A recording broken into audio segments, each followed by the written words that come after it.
안녕하세요, 여러분. 한국어와 한국 문화를 함께 나누는 라나의 한국어 팟캐스트예요. 오늘은 어렵지 않은 이야기, 하지만 알면 한국이 조금 더 가깝게 느껴지는 이야기라고 해야 할까요?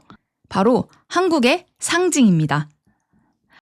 여러분은 한국 하면 가장 먼저 무엇이 떠오르세요?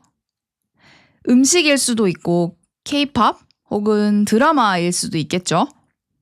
오늘은 그 중에서도 아주 기본적이지만 의외로 많은 사람들이 잘 모르는 이야기를 해보려고 합니다. 먼저 여러분한테 질문 하나 해볼게요. 한국의 공식 국가 명칭이 무엇인지 혹시 아세요?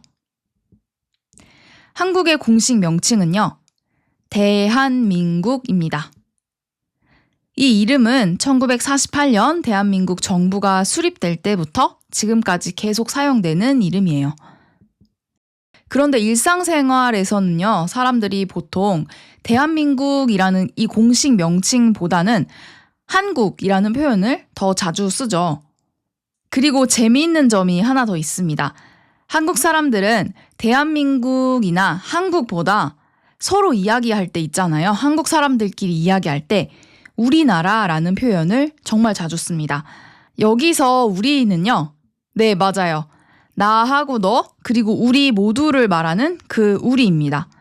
이 표현에는요, 나라를 개인의 소유가 아니라 나의 나라라고 이야기하는 게 아니라 공동체로 바라보는 한국적인 정서가 담겨 있다고 할 수 있어요.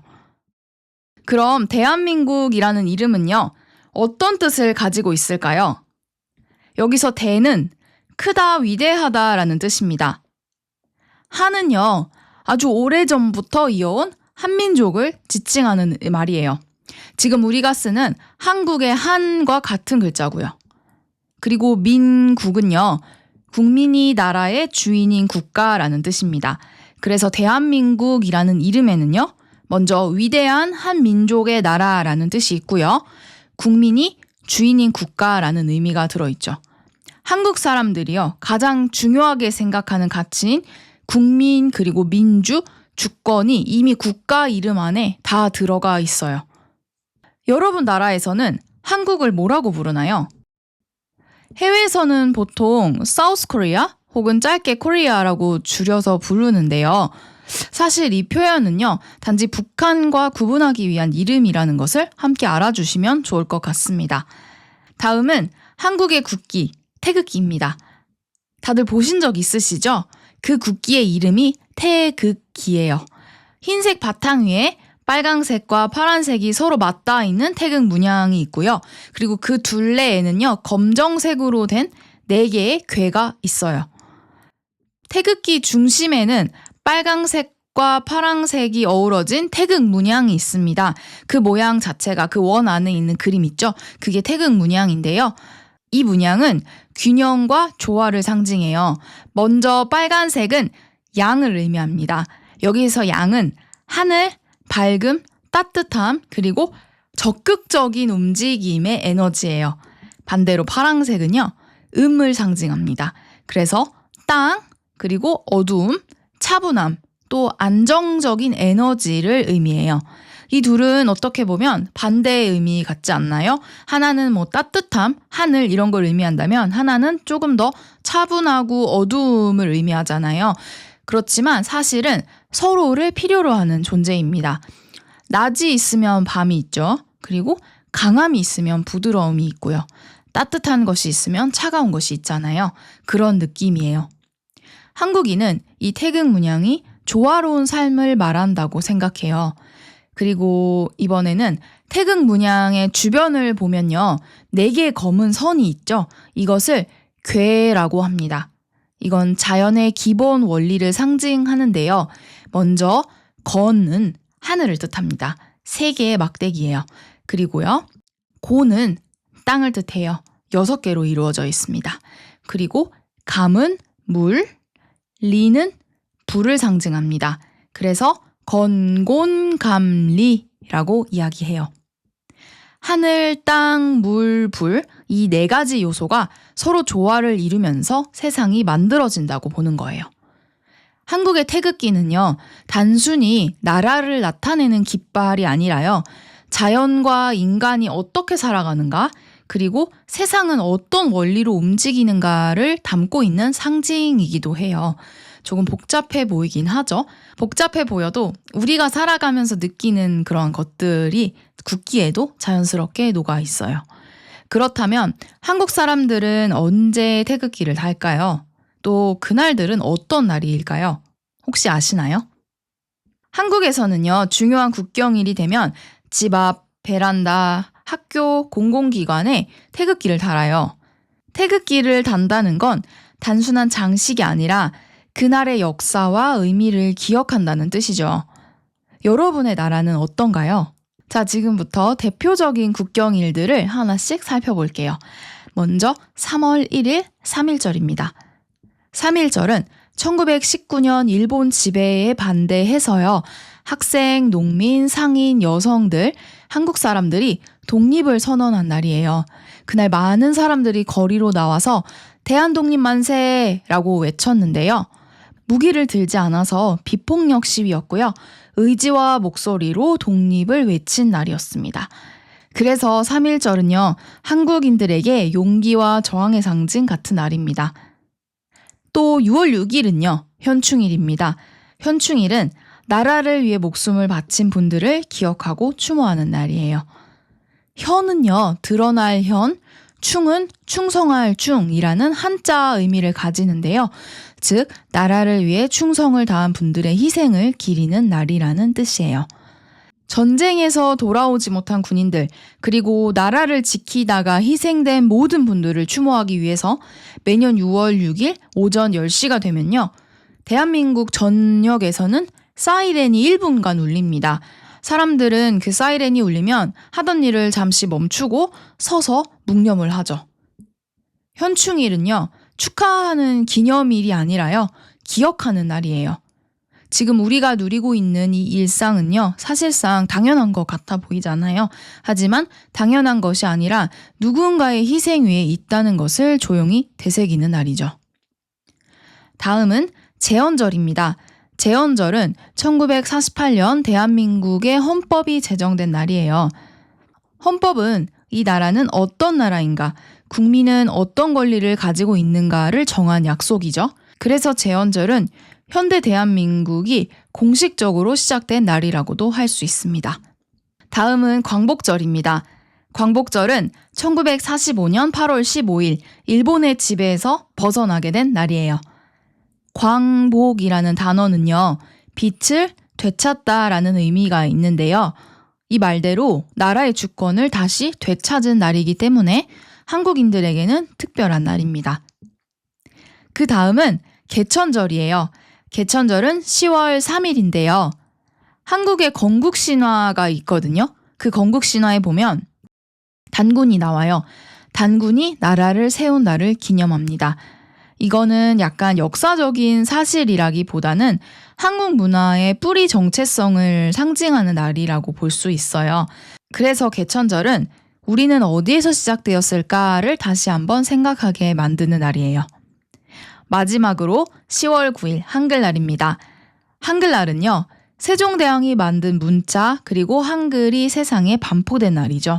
사실 한 나라가 자신의 문자를 기념하는 기념일, 국경일을 가지고 있는 건요. 세계적으로도 굉장히 드문 일인 것 같아요.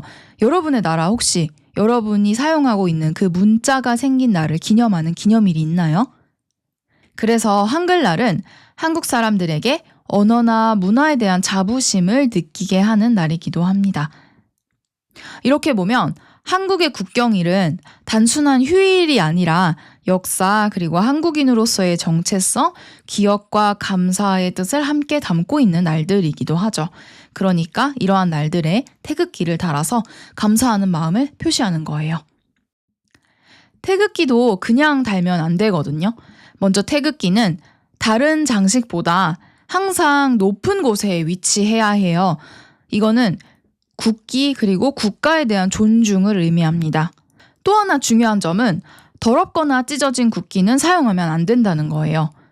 국기는 단순한 물건이 아니라 나라를 상징하는 존재잖아요. 그렇기 때문에 깨끗하게 관리하는 것이 나라에 대한 기본적인 예의로 여겨집니다.